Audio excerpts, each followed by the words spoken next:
মেলাতে গিয়ে এমন একটা জিনিস বিক্রি হতে দেখলাম যেটা দেখলে তোমরা অবাক হয়ে যাবে। তো আমরা গেছিলাম ইনায়তপুর কালী পুজো মেলাতে, যেটা আমাদের পাশের গ্রামেই হয়। আর বছরে শুধু এই সময়টাই এই পুজোটা হয়। তো আমরা ছিলাম 8 থেকে 10 জন মতো। আর এখানে কেমন ভিড় হয় আশা করি তোমরা দেখেই বুঝতে পারছো। যেহেতু আমরা প্রতি বছর মানসা দিয়ে থাকি এখানে, তো প্রথমে গিয়ে আমি পুজোর জিনিসটা নিয়ে নিই। আর মায়ের মন্দিরটা তোমরা দেখাই পাচ্ছ যে কত সুন্দর লাগছে, কত সুন্দরভাবে মাকে সাজানো হয়েছে। তো তারপর আমরা মাঠের দিকে যেতে লাগি, যেখানে মেলাটা বসেছিল। আর মেলাটা তোমরা দেখতেই পাচ্ছ যে কত সুন্দর মেলা বসেছে, খুব ছোটও না আবার খুব বড়ও না। আর সত্যি বলতে যেহেতু পাশের গ্রামের মেলা, তাই সবার সাথে কথা বলতে বলতে এই টাইমটা কেটে যাচ্ছিল। আর এই মেলাতে কিন্তু অনেক রকমের দোকানই বসেছিল।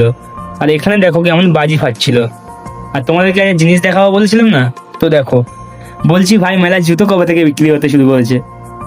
আর এতেই বোঝা যায় যে আমরা কোন রাজ্যে বাস করছি, আমাদের রাজ্য কতটা এগিয়ে রয়েছে। তো তোমরা বুঝতেই পারছো ওয়েস্ট বেঙ্গল এখন কোথায় গিয়ে পৌঁছেছে, তাই না?